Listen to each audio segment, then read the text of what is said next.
বন্ধুগণ, আমি এখন আছি কক্সবাজারে এবং আমার পেছনে যে নৌকাগুলো দেখতে পাচ্ছেন এগুলো হচ্ছে সাম্পান নৌকা। আজকের এই ভিডিওতে আমি আপনাদের মাঝে সাম্পান নৌকার কিছু গুরুত্বপূর্ণ বৈশিষ্ট্য তুলে ধরব। বাংলাদেশের পর্যটনের প্রাণকেন্দ্র কক্সবাজার পৃথিবীর দীর্ঘতম প্রাকৃতিক সমুদ্র সৈকতের শহর, কিন্তু এই নীল সমুদ্রের বুকে যে কালো ছায়া ভেসে ওঠে সেটি এক ঐতিহ্যের নাম, সাম্পান নৌকা। এই সাম্পান নৌকা নিয়ে বাংলা চলচ্চিত্রে একটি গানও রয়েছে। এছাড়া বিদ্রোহী কবি কাজী নজরুলও লিখেন, সাম্পান শুধু একটি নৌকা নয়, এটি উপকূলীয় জীবনের প্রতীক। সাধারণত একটি সাম্পানের দৈর্ঘ্য প্রায় 20 ফুট।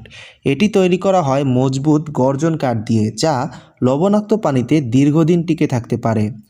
আজ একটি সাম্পান বানাতে খরচ হয় প্রায় 3 লাখ টাকা। দক্ষ কারিগরের হাতে ধীরে ধীরে গড়ে ওঠে এর বাঁকানো গঠন। সামনের অংশ উঁচু ও বাঁকানো, যেন ঢেউকে চ্যালেঞ্জ জানায়। চওড়া তলা নৌকাটিকে দেয় স্থিতিশীলতা, উত্তাল সমুদ্রেও রাখে ভারসাম্য। প্রজন্মের পর প্রজন্ম ধরে জেলেরা এই সাম্পানেই পাড়ি দেয় বঙ্গোপসাগরের গভীরে। আগে চলতো বৈঠা ও পাল দিয়ে, এখন অনেক সাম্পানে যুক্ত হয়েছে ছোট ইঞ্জিন। একটি সাম্পানে 2 থেকে 3 জন জেলে একসাথে কাজ করেন, স্বপ্ন আর সংগ্রাম নিয়ে। মূলত 2 থেকে 3 জন মেশিনের কাজ করেন, এছাড়াও 8 থেকে 9 জন এই সাম্পানে উঠে মাছ ধরতে পারে। দিন শেষে যখন সূর্য ডুবে যায়, আকাশ লাল হয়ে ওঠে, সমুদ্রের বুকে ভাসমান সাম্পানগুলো যেন এক জীবন্ত চিত্রকর্ম। এই নৌকার সাথে জড়িয়ে আছে জেলের জীবিকা, পরিবারের হাসি আর উপকূলের ইতিহাস।